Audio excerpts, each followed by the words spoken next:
Allina Health is proud to support your Loons as the official healthcare provider of Minnesota United.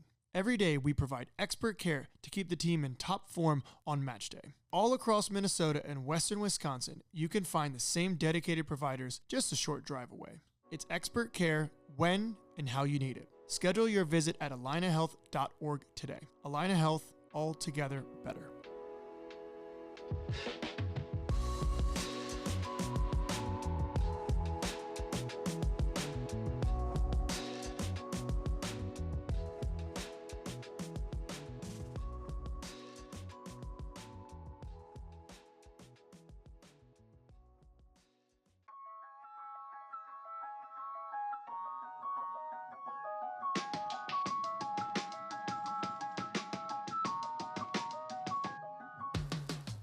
Welcome back to another episode of the Sound of the Loons podcast, brought to you by Allina Health. I am your host, Zarek Valentine, with producer Grace behind the scenes. No one can see her, but she really keeps everything going. We are here with the head director of goalkeeping, Tom Fawdry. Welcome to the podcast. Yeah, thank you for having me. There you go. It's been a long time coming.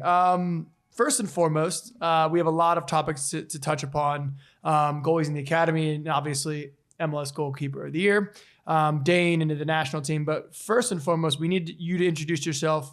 Where are you from? Introduce yourself, a little bit of where you came from, and then we'll kind of touch on some aspects of your journey because it's a really interesting and unique one, and all those roads led here to Minnesota. So introduce yourself to the fans.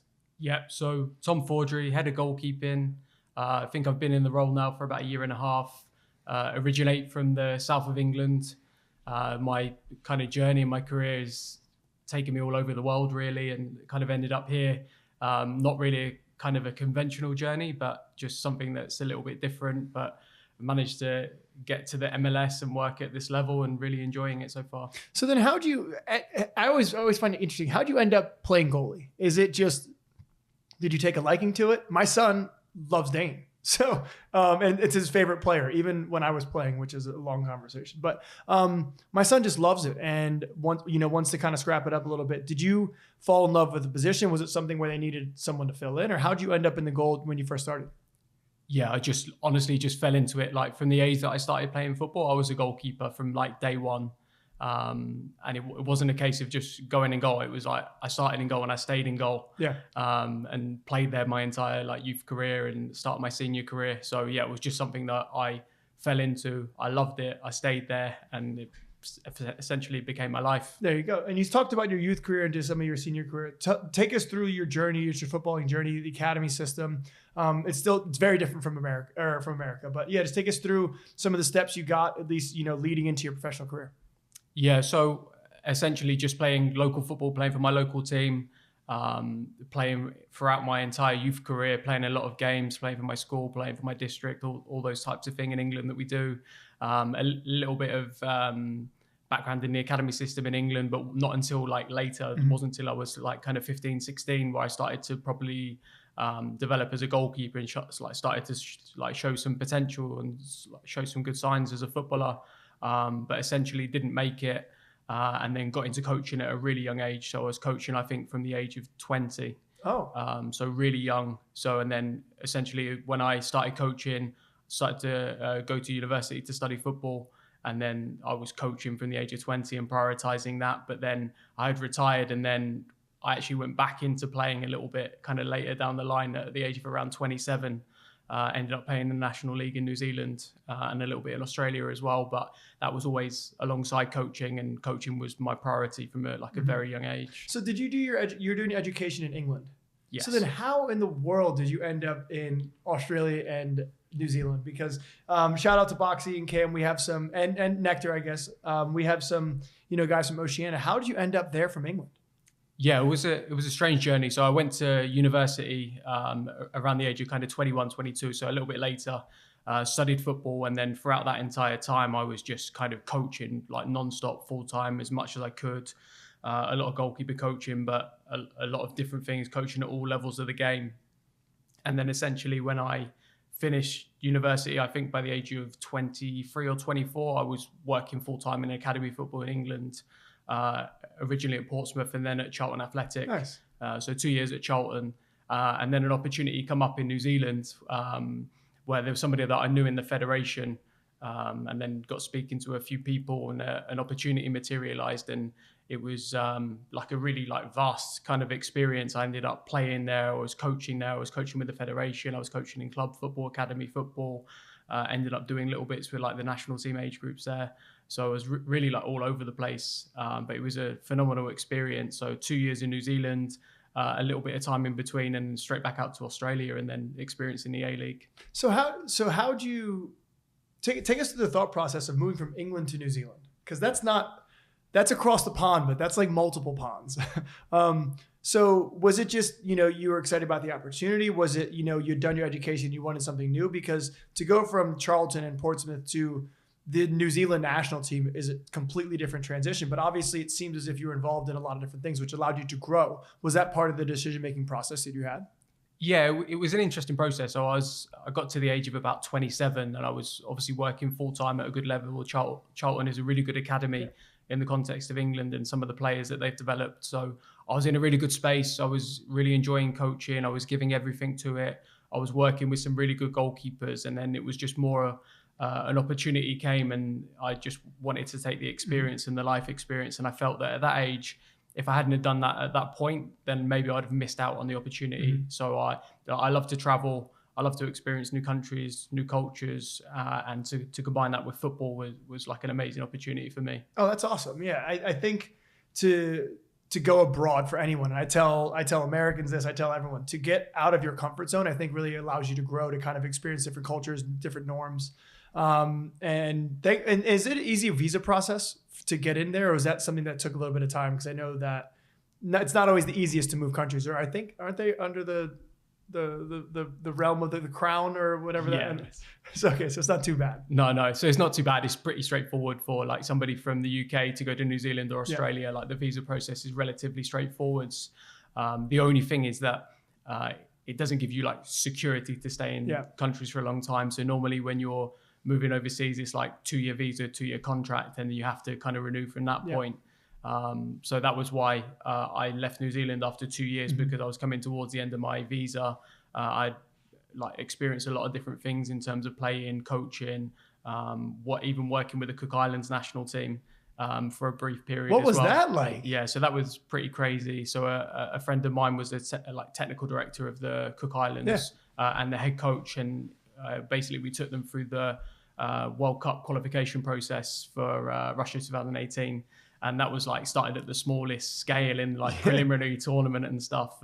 So yeah, it was crazy. It was a completely new experience. I'd never even been to the Cook Islands, and we ended up playing our qualification games in Tonga. Yeah, unbelievable experience. Yeah, we played Samoa, American Samoa, and Tonga. 3 games across, I think it was 7 days. So yeah, 3 games in 7 days. Yeah. Oh my goodness. So you went from the Charlton Academy system to now working for a federation in Oceania, trying to qualify for a World Cup. I don't think that was in the cards. That was not on my bingo card. I didn't know that. I'm learning something new today. But where do you feel you grew the most? Because again, working as from university, learning and going to school, and then applying that in a variety of different ways. It's different working with a goalkeeper for a national team than it is for a club team, because of the I would say the amount of time you have to spend with them. How do you feel you grew as just being a coach during that time? Yeah, like in different ways, really. I think university was a game changer for me, because it enabled me to have the time, the practical experience, the opportunity to learn.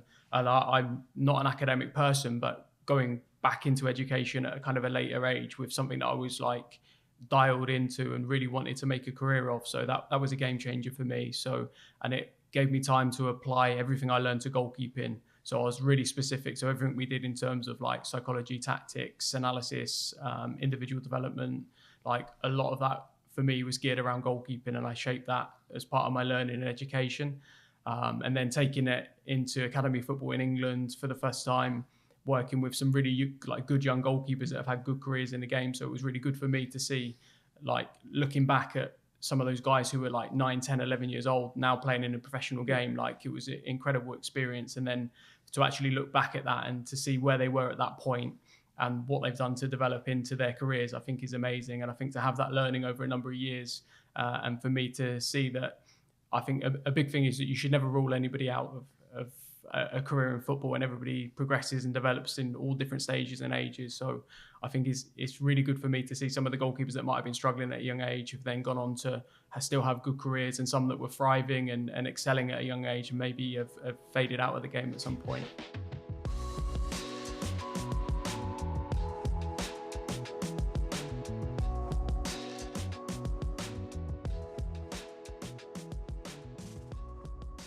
The postseason is here and your loons are ready to fly. Our official playoff hub has everything from matchup details to ticketing links and even upcoming community events, so you can stay in the loop on all things playoffs. Gear up and get ready to cheer the black and blue all the way to victory. Visit the MNUFC app or MNUFC.com for more info.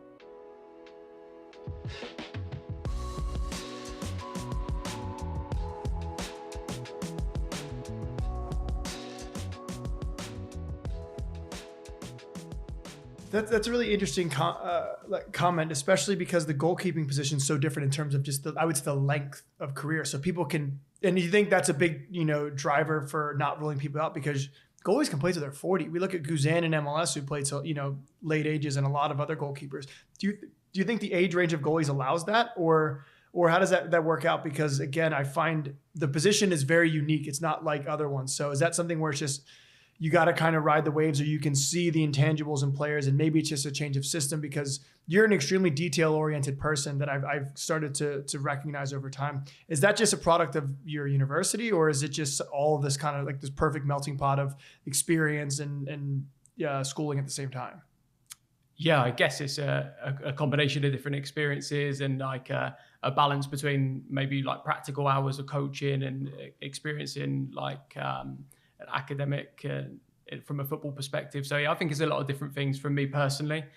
So I think all those things kind of thrown together, and actually like I'm almost in my 19th year of coaching. Yeah. So like I think like at some point then you have to like learn something and take something from the game, and I feel like I've taken a lot of different experiences. And I think like looking at that from the goalkeeping perspective, I think goalkeepers can have long careers because the position is different, the physical demands are different. And the time it takes to mature as a goalkeeper is obviously a lot different to an outfield player potentially as well. So, I mean, some goalkeepers will get into the position at a young age, play a lot of games at a young age. And I think that's a massive thing. And like in England, we have the loan system where we can send guys at a young age out to non-league to play a lot of games, or to like lower professional level. And there's always lots of opportunities for them to play. We had a similar thing with Wessel Spill this year, where we had the opportunity to send him out on loan after having some MLS experience playing in X-Pro. Had the opportunity to go out on loan in the League of Ireland with Shelbourne. Had an incredible experience and is still playing now. So playing in their domestic league, but also like unbelievable European games and some massive games to come for him as well. So I think for a young goalkeeper, it's experience, time, patience, but playing a lot of games is key, and playing a lot of games at a young age will, I feel like, help cater their career. So you think learning on the job? Because for me, I at least you can correct me if I'm wrong. Again, I noticed how detail oriented you are, and that goes into the preparation for games. It goes into the video, it goes into set pieces, a lot of different things.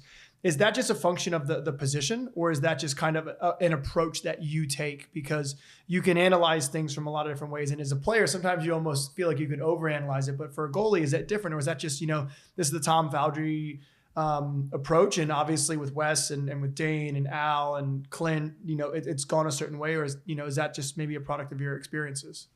Yeah, I think it's both. I think it's the way that I learned to have success in the game. I think it may be different for different people. I think if I'd have been sitting here with a 20-year professional playing career, my approach might be different. I may be able to help goalkeepers in a different way. But I feel like with my coaching career and how I've learned and trying to like be as prepared as possible and help the goalkeepers prepare as well as possible, I think that's kind of the formula that I've found success with. But I think another big thing that I've learned is like you can't overkill the detail as well. Like you have to know what to leave out. You have to know what to say. It's a complete balance, I think, because if you go too much the other way and you're trying to go too specific and trying to prepare too much, you put too much stuff in the head and you leave not enough room for like the individuality. I think that's where you can get in trouble. So I think finding the balance of giving the information, giving the detail with context at the right time, the right amount of information, and allowing the goalkeeper some individuality to kind of just experience the game in their own eyes. Yeah, and I think depending on each person responds differently. Some people might function better.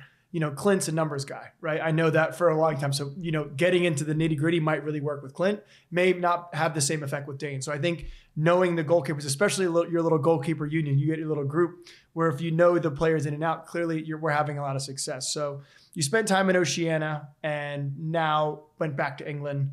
Take us into the time between your time in New Zealand and Australia to getting here to Minnesota. Yeah, so just going for the back end of Australia, it's like I was in the A-League and in Australia during that COVID period as well. So it was an interesting time. We were in lots of different bubbles and hubs and all sorts of different things, and in hotel quarantines, and we played in the Asian Champions League at that point as well. So it was like a really up and down last couple of years in Australia, leading to go to England. I left Australia at the end of my visa after 4 years. Without kind of my next opportunity in mind. So just going back to the UK with kind of like an open-mindedness in terms of where I would be. I wasn't sure what level I would be able to go in at, what would translate. I'd only ever worked in first team football in Australia and New Zealand by that point, and never in England, only academy football in England. And then within a few months, I was kind of speaking to a few different clubs and opportunities, and it gave me the opportunity to go into Barnsley. So, and that was at that point where I met Khaled. Yep. So that was a great experience for me. So I went into Barnsley, into a struggling team around the October mark. And I think we were in the bottom half of the championship at that point. So incredible experience. I was working with two really good goalkeepers, like young goalkeepers, English, that had a lot of potential. And then unfortunately at the end of that year we got relegated, but then I had another 2 successful years in League One in England, and helped shape that kind of goalkeeper department. And there was a lot of change year on year. Like we sold a few goalkeepers back into the championship and for other opportunities. So I had to recruit kind of year on year. We kind of built the system where we had some young goalkeepers coming into the first team environment. We had young goalkeepers playing for England age groups. And it was a really unique experience. I learned a lot. A lot of ups and downs, a really challenging kind of first season, but a really, really valuable 3 years in total at Barnsley. That's awesome. And then now we're here. When if you can take us back and you remember the first conversation where you talked to Khaled about coming here, how did that go? And how was that? I would say you probably, I don't know if you had to look up Minneapolis on a map because most people probably didn't know where it's at from England, but talk us through the decision-making process in coming here, because obviously if you can go from England to New Zealand and Australia, going from England to the United States isn't probably the scariest of jumps. But yeah, just take us through your decision-making process to come here and be a part of the staff. Yeah, I think in the back of my mind, I always had an interest in the MLS. I always thought it was a unique league. A lot of different things, very different to my experiences in England and Australia. And I think for the opportunity to come about, it was a no-brainer for me, to come and experience the league with somebody that I knew as well and trusted. So I think it was a great opportunity. I didn't know a lot about Minnesota specifically, and I had to do a lot of research. But I knew a bit about the league. I knew the format, how it operated, and how the recruitment process is and that type of thing. So I had some kind of a little bit of knowledge about it, and some of the players that have played here. There's a lot of players from the UK that have come over and played in the league as well. So a lot of players from Australia that play in the league. So yeah, a unique experience. It was a no-brainer for me to come here and again experience a different culture, different country, experience a different league, different format. It's completely new, and I think it was one that I relished. Yeah, and I mean, clearly it's gone pretty well. You've come in and had a lot of success and helped our team in a variety of different ways that the fans don't see in terms of a lot of the stuff behind the scenes, the organization, the details, that kind of stuff, and what makes our team good, and how much I would say our goalkeepers are involved in our play is something that the outside sees, but this is something that you spend a lot of time with. So let's move into just this year. Dane was recognized as goalkeeper of the year. And, a lot of people will say, he's very humble, giving credit to the back line. But there's also there's a long process. Was this a goal of your guys' going into this season? Or was it, let's take it one game at a time. Let's get better every day. Let's, put you in a good position with the national team. Let's talk to Al. Let's talk to Wes. Just take us into your mindset with a really good set of goalkeepers. And obviously you have one that, had a phenomenal year, but it's not just Dane alone that you're working with day in and day out.